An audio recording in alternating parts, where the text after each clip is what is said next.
Prime Minister Ehud Olmert for his role in the privatization of an Israeli bank. He's accused of favoring business associates while serving as finance minister. Olmert insists that he's innocent, but if the accusations are substantiated, he could face charges leading to up to 3 years in jail. Our Middle East correspondent Paula Sleer sent us this report. It was all smiles and handshakes during Israeli Premier Ehud Olmert's recent state visit to China. Olmert couldn't wait to come home and share the good news. China would never allow Iran to destroy Israel. But it was at home where the bad news was waiting for him. The state prosecutor had asked police to start investigating a number of deals Olmert sealed while serving as the country's industry and finance minister. One involves the sale of this house, which he bought far below market share and then sold for a handsome profit back to its original owner. He's also alleged to have helped his friends during the privatization sale of the country's second largest bank. And if that isn't bad enough, his closest political aides have been charged with accepting bribes for tax breaks. The only comfort for Olmert is that he's in good company. This is the headquarters of the Israeli Police Special Investigation Unit. For years, some of the country's biggest suspects have been dragged up these stairs, mafia warlords and some of the Russian oligarchs. But in the last decade, they have a new client, Israeli prime ministers.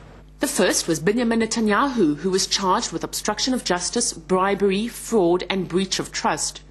Then it was Ehud Barak, who beat Netanyahu at the polls, only to eventually face the same charges. Ariel Sharon was next. He beat Barak, but he too was later charged with bribery, fraud, breach of trust and obstruction of justice. A joke doing the rounds is that the only way to get a good government job is to be indicted for corruption. All these kind of crimes are very, very difficult to prove them at court. And you know, Attorney General would like to come forward with an indictment that in the end of the day the Prime Minister will be acquitted. Emmanuel Rosen is a leading Israeli investigative journalist who's making a documentary movie about the history of Israeli criminality. He's had to add in a new chapter, one that includes ministers, prime ministers, and now even the country's president. He can't be sure there won't be a sequel. I think for the first time there is a chance that the Prime Minister will get into very deep troubles. And if you ask him today, you know, our Prime Minister today is not very popular. He just conducted a very unsuccessful war, to say the least. But the main reason that he's worried today is not the war that we lost against Lebanon, but the investigations that are being held by the police against him, or about to be held against him. But the Israeli public's already made up their mind. A recent poll found 85% of them believe their political leadership is corrupt. Too many cases that he was involved in corruption. Probably one of them will stick. Corruption, it's not news.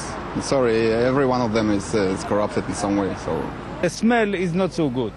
Which is why the next time the Prime Minister goes abroad, he'll be more than a little worried about what troubles will be waiting for him on his return home. Paula Sleer, Russia Today, Tel Aviv. US President George W. Bush and the new United Nations Secretary General Ban Ki-moon have been meeting for the first time in Washington. It's traditional for the Secretary General to make a courtesy visit to the US President as leader of